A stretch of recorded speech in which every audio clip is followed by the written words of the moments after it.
Alrighty, so yeah, thanks very much for the invitation to be here. I'm excited to tell you about things that me and my research group have been doing in the space of trying to leverage behavioral science to promote the adoption of green technologies and sort of sustainability more generally. So,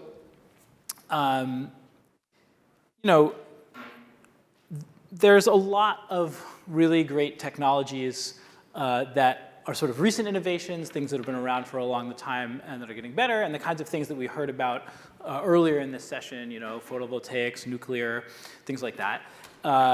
And these kinds of innovations that really have the power to make the world a lot more sustainable are constantly being improved, and constant innovation happening in this space. New products are being designed and so on. But the problem is that take electric vehicles, for example. No emissions, really great, and yet they accounted for less than 3% of new car sales last year. Or take solar, been around for a long time. Obviously, the technology is getting better and better. It's not new, but nonetheless, it still has not really had widespread uptake. Less than 11% of energy consumption in the US was from solar last year. So the sort of core idea that is going to motivate a lot of the work that I do and what I'm going to talk about today is that technological innovation is totally essential, but is not enough to try and really make a difference and have an impact here. It's necessary to also have behavior change. What's the use in inventing a great new technology if nobody adopts it? And so what we do is we try to use principles of behavioral science to understand what are the barriers to adoption, what are motivators to adoption, and how can we get people to take that leap and take on new technologies. And in this work, I, in addition to my research lab at Sloan, I co-direct the applied cooperation team with Erwin, who's a research scientist at Sloan that's here, where we run this organization that runs field experiments and collaborations with nonprofit and industry partners to try and do applied behavioral science, work with organizations to solve problems that they're having, for example, around adoption, and to do experiments in the process so that we can really assess what works and what doesn't, rather than just relying on hunches and things like that. And so we have this double mission. On the one hand, it's applying behavioral science with companies and doing experiments, or just sort of developing new behavioral science. And on the other side, we also do a lot of communication, trying to distill what we've learned into kind of palatable pieces and distribute it. So we write op-eds and do talks and things like that. The core sort of driver from a theoretical or conceptual perspective of a lot of our work is that the standard model of human behavior that is typically what people, in economics, for example, and I think in a lot of the sort of R&D space think about when you think about a consumer's preferences is the sort of classic rational self-interest type model. This is a comical representation of it, but essentially the idea is people are only motivated by money. They want to make money and they want to save money, and so the things that determines what they're going to adopt is what's the cheapest. And for sure, economic incentives are important. For sure, they make a difference. But they are far from the only thing that matters to people. And so you can get a lot of purchase on adoption decisions by thinking more broadly and having a more realistic model of human behavior. It's not all about money. And partially it's about values and these sort of things that people really internally care about. And I also think that that's important, but I think that the perspective that we use when we think about human behavior is to think about how much people care not just about the bottom line, but they really care about what other people around them think. You exist in this social context, you make choices, your organization makes choices, other people see those choices, and they make judgments about you.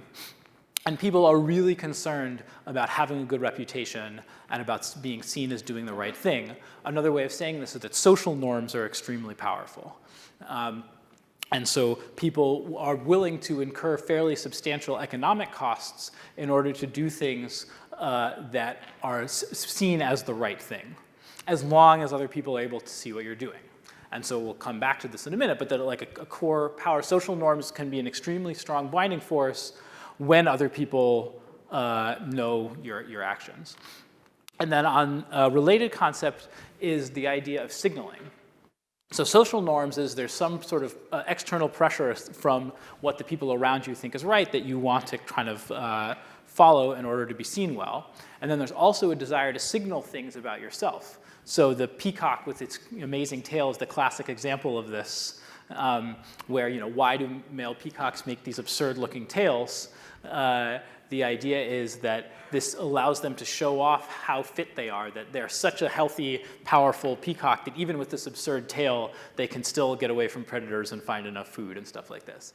And so, that's this idea originally came from the animal kingdom, but it's extremely pervasive in social science now. And the idea is that people are often willing to incur costs, like economic costs, to do things that signal aspects of themselves. And I think relevant for what we're talking about today, often it's signaling their values, signaling their commitments, signaling their group memberships, things like that.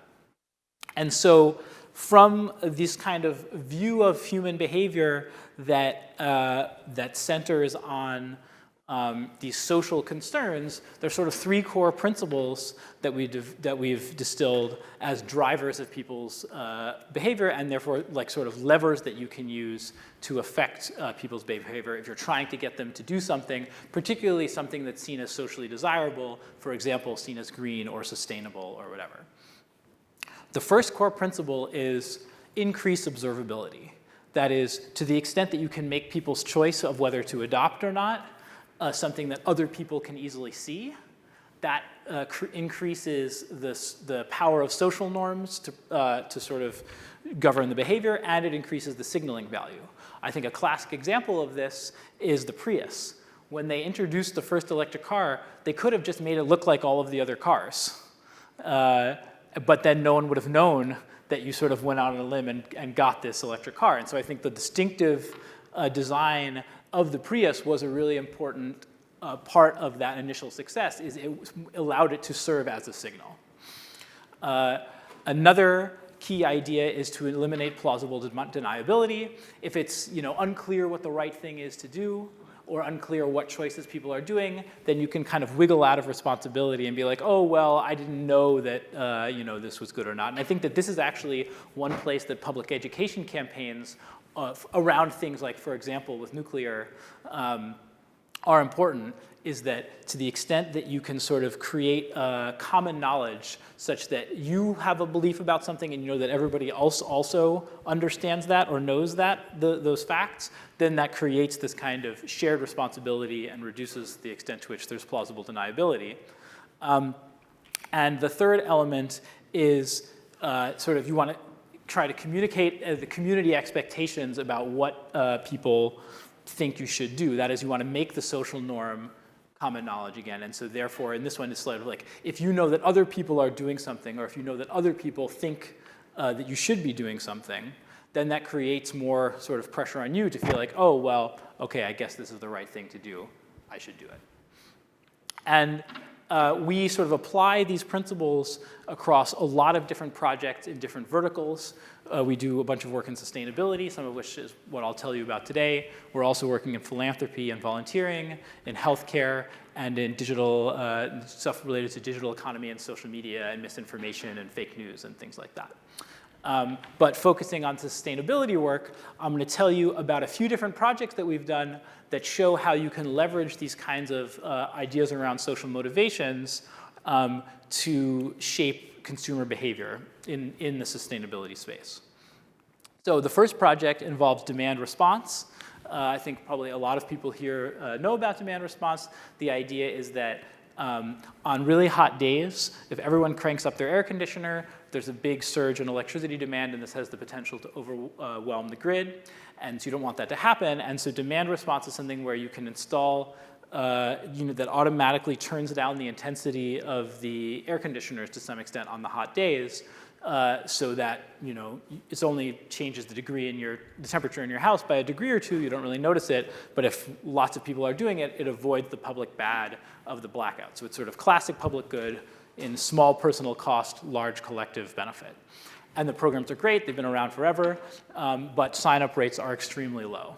And so we wanted to use this lens to say, what can we do to get people to sign up for demand response demand response programs? And so we partnered with PG&E in California.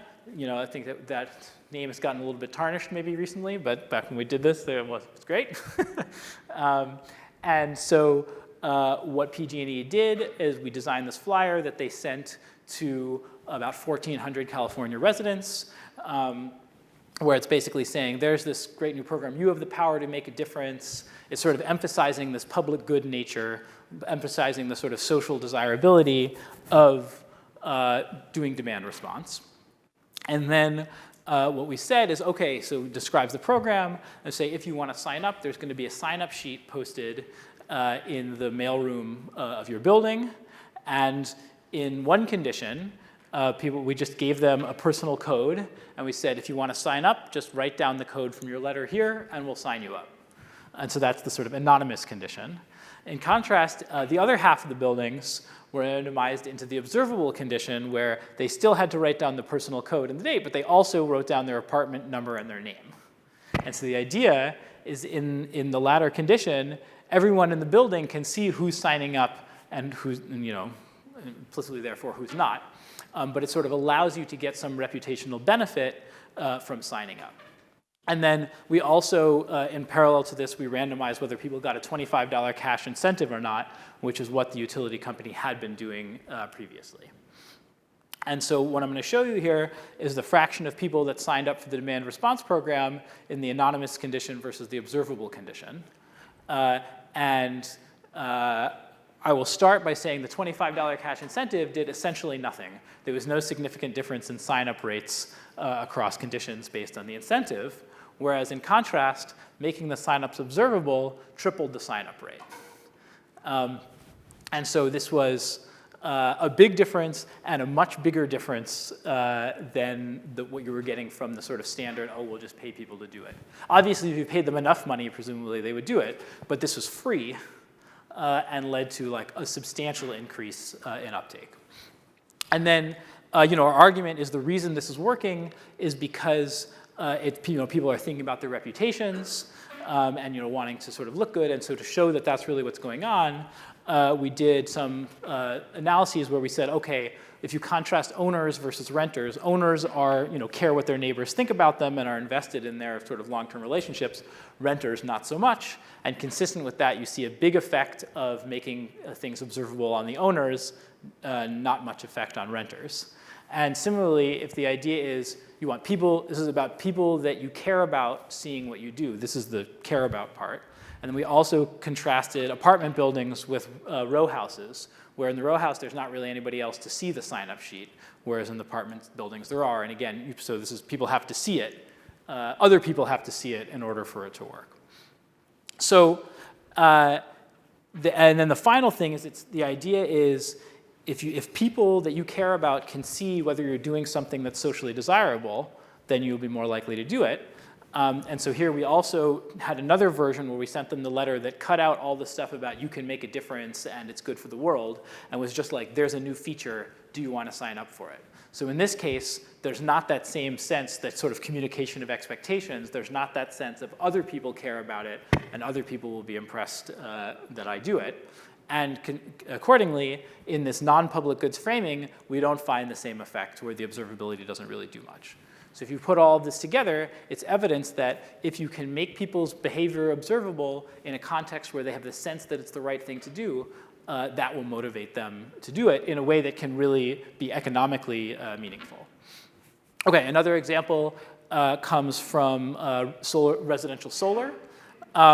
We partnered with the Solarize Connecticut campaign. It was a program that was run in 58 towns in Connecticut trying to promote adoption of residential solar. And the way the program worked is they had these solar ambassadors who were just people, they were volunteers in each town who went around running events saying Solarize is great, here's what a solar panel looks like, blah, blah, blah, sign up for solar. And we wanted to understand what made these solar ambassadors more or less effective at convincing other people to sign up. And so I think the things that you might think about of what would make someone an effective ambassador, or in this case, essentially an effective salesperson for a public good, and I think what the people that were choosing the ambassadors were thinking about are things like maybe someone that's charismatic, that's well connected in the community, that's respected, that's attractive, maybe someone that's knowledgeable, someone that's really passionate about the environment, and things like that. And what we pointed out is if the idea here is you're trying to have the ambassador communicate, this is something that's really important and that's worthwhile and that you should be doing, the thing that's going to be the best signal of that is whether they actually installed through the program themselves. And the idea is I can say solar is a great idea, but if I don't actually do it, that signals in a sort of more credible way, actions speak louder than words kind of thing, that signals, oh, well, maybe he actually was not that excited about it. And so if we compare the towns where the solar ambassador did install the panels with towns where the solar ambassador didn't, you see that the number of installations that the ambassador achieves in the towns where they install themselves are much higher. You might be thinking, oh, well, maybe just the programs were better in that town or the deals were better or whatever.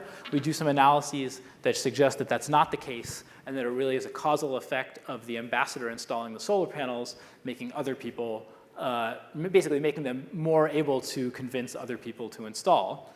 And this is something where when I say it to you, you're like, oh yeah, well that's obvious. Like clearly people that do it themselves are going to be better at convincing others. But I think ex ante, it would not have been so obvious. And at least one piece of evidence for that is if you look across the 58 towns, there was only 18 towns where the ambassador installed themselves, and there were 40 towns where the ambassador didn't install. So this was clearly not something that Solarize was selecting for on the front end when they were thinking about who to have as their spokespeople. And then we ran a number of follow-up experiments, survey experiments with homeowners from all across the US. We show that there is really a clear causal effect where if you are told that the ambassador signs up, that makes you more interested in signing up. And we also shed light on why exactly this works.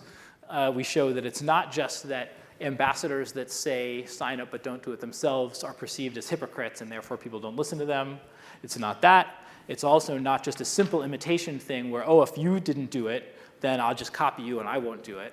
It's not that, but specifically, it's that if the ambassadors install themselves, people think, oh, this guy really believes that solar is worthwhile, and that in turn makes me more likely to believe it's worthwhile. Whereas if he doesn't install, then I'm like, oh, well, he must not really think it's legit, and so I won't either. And so I think that this is another example where people are making these social inferences. They're trying to understand what are the norms, what should I be doing, and then that can really influence their behavior in these kind of costly real-world settings in a meaningful way.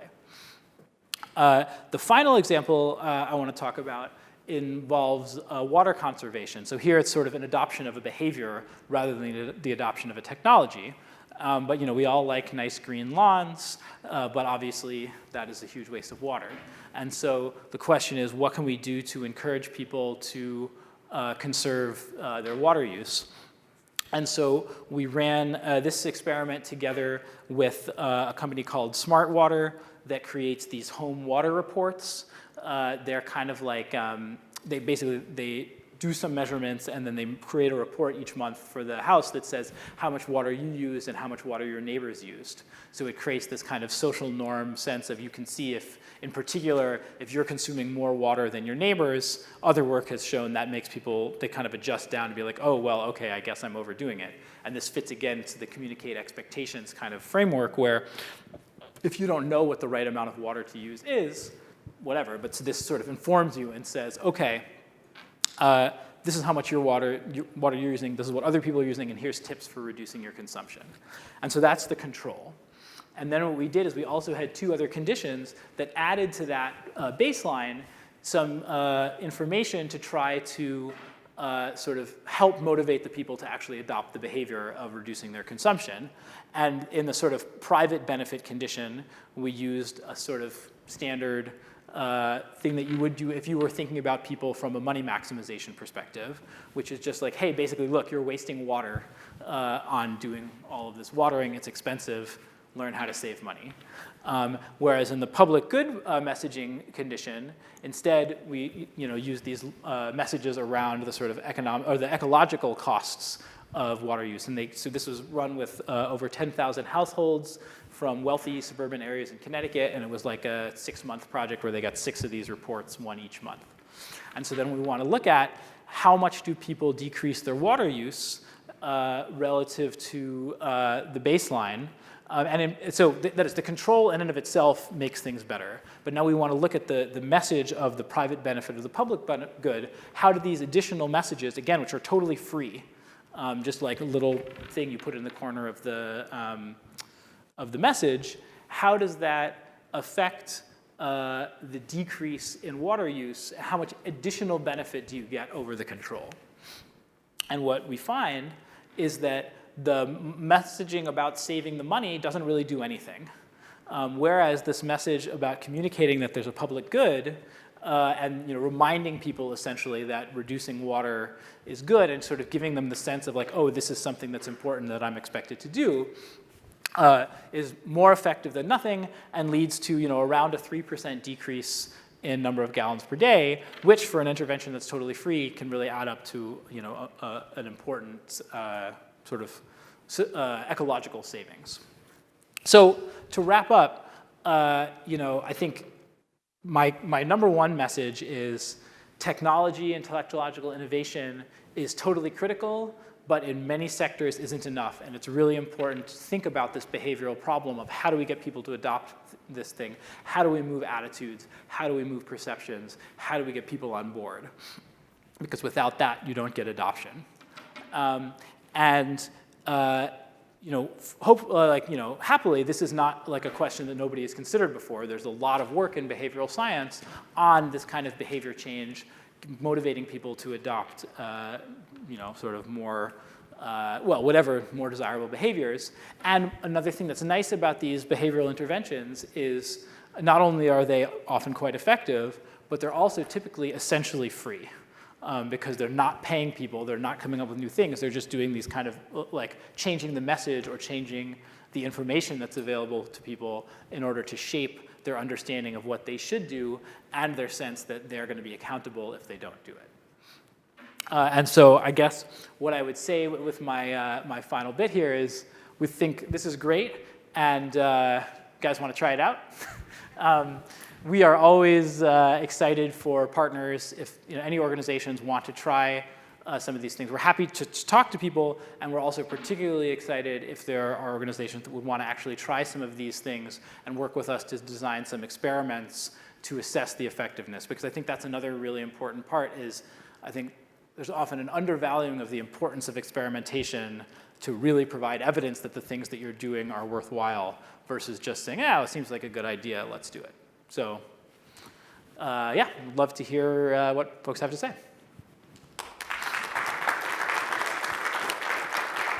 Okay, some questions. Thank you, David, for that. If I understand the data right on the PG&E example and then the other ones, 90% of the people didn't respond to the public good argument. So that's very depressing in a way. It suggests that other methodologies are needed, more top-down or mandates for certain kinds of public good issues that only the government, at least in this country, is in a position to impose. So I wonder what your thoughts on that are.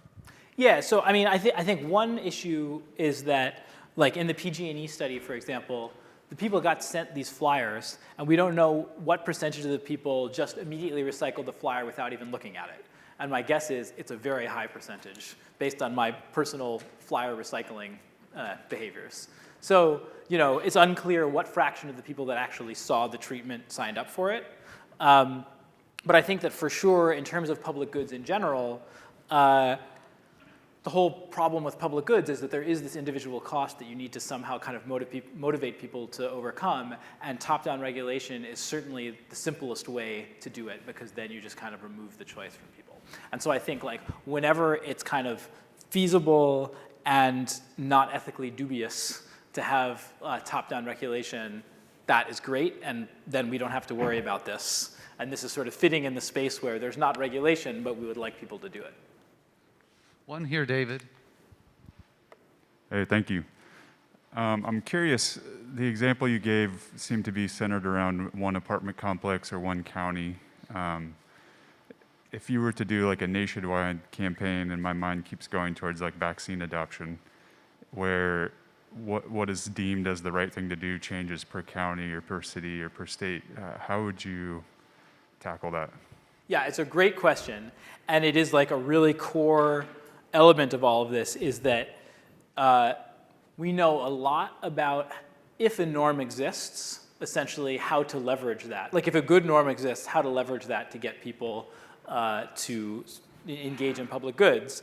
And the question of how do you change norms or how do you create new norms is a much stickier problem. And it's something that we, I think that's more area of active research. But I think that there are some ways that you can do this. For example, say that you're in a place where adoption rates of whatever it is you're trying to promote are low. Then if you just say, hey, 10% of people did this thing, that sort of signals, well, 90% of people didn't, and so that's not great. But if you could say thousands of people have done this, then you can make it sound like a lot of people are doing it, even though percentage-wise it's small. And another thing is, even if a small percentage of people are doing it, if that percentage is increasing over time, then you can do things like, more people than ever are doing this. And it's shown that kind of those dynamic norms that emphasizing the change in the positive direction, even if the absolute level is low, can also be effective. Okay, another one. You had a question? Energy company, even large company, make a false statement about green energy, and I think that you, scientific community, need to dispel it, if I say it correctly. For example, my girlfriend get offer from Eversource to buy green electricity, from green sources, if she pay more. And I'm telling her, Peggy, the electron that come from fossil and from green is the same, it's the same electron. So why would you pay more? And she said, no, it's different electron. So, and then other companies said that if you buy from us green energy, you will save 2 or 4 trees a year, meaning the trees supposedly contribute to abatement of global warming. And trees, yes, they absorb CO2, but eventually they die and decompose, and the CO2 go back to the atmosphere. And I actually wrote about all of this, and I tried to submit an op-ed to the New York Times, and I don't have credentials, so didn't accept it. So probably you will join me in the co-authoring of this op-ed. Yeah, so I think that one of the challenges in this space is that there is a lot of uncertainty about that in some areas there's a lot of uncertainty about what is actually sort of sustainable and what is not. And I think that that's problematic from a few perspectives. One perspective is it just makes it harder to motivate behavior, because when there's uncertainty, that's sort of the opposite of communicating the expectations or eliminating plausible deniability. This kind of uncertainty creates that kind of dynamic that makes people feel like they don't have to do it in cases where they should. Then also, there are the cases where the norms basically prescribe doing things that are not actually that important or beneficial, and then everyone spends time doing those things instead of things that are more effective. And then there are situations where I think companies are just purposely creating misinformation and greenwashing to make themselves look good, and I think that also is quite problematic for the same reasons. And I think that part of the solution to a lot of these issues is better sort of education and messaging around what is actually beneficial and what's not. And of course, it's complicated because everyone has a sort of vested, all the organizations or companies have an interest in people believing the thing that's beneficial for them, and so you need some credible sources to create this kind of messaging. And that's one thing that we've been interested in, is trying to develop guidelines essentially for what's really worth doing and what's not so much. Yeah. Hi, David. Thank you. I just have a question about, because of Michael's presentation on nuclear, that's going to really start ramping up in the next 5 years. And I just wondered if you have any insights on what people's thinking about that is, because these will have to be put in communities. And I know I've seen signs all over some of the areas saying no nuclear. And so Yeah, I'm totally. curious if you have comments. Totally. So we are in the early stages of a project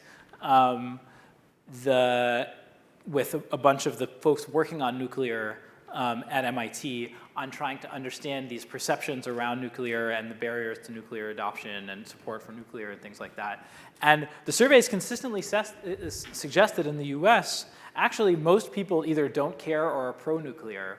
And it's only a pretty vocal, like a very vocal but small minority of kind of like old school environmentalists that are really anti-nuclear. And then also some amount of not in my backyard, although I guess it's mostly not like next door to my backyard, because the communities where the reactors actually are supposed to go are generally enthusiastic about it because of the jobs. And so I think what we are looking at as in the next stage of that project is trying to design some messaging campaigns, PSA campaigns essentially, around nuclear to see if you can shift the attitudes of the hardcore people. Or if you can shift people's sort of meta-perceptions of the norm, which is if people understand that most people actually are cool with nuclear and it's only some small subset, then that will, I think, undercut the effectiveness of the very loud but small minority. Okay, so great questions, and David, thanks again for that talk. Thanks so much, everyone. Good one to live off of.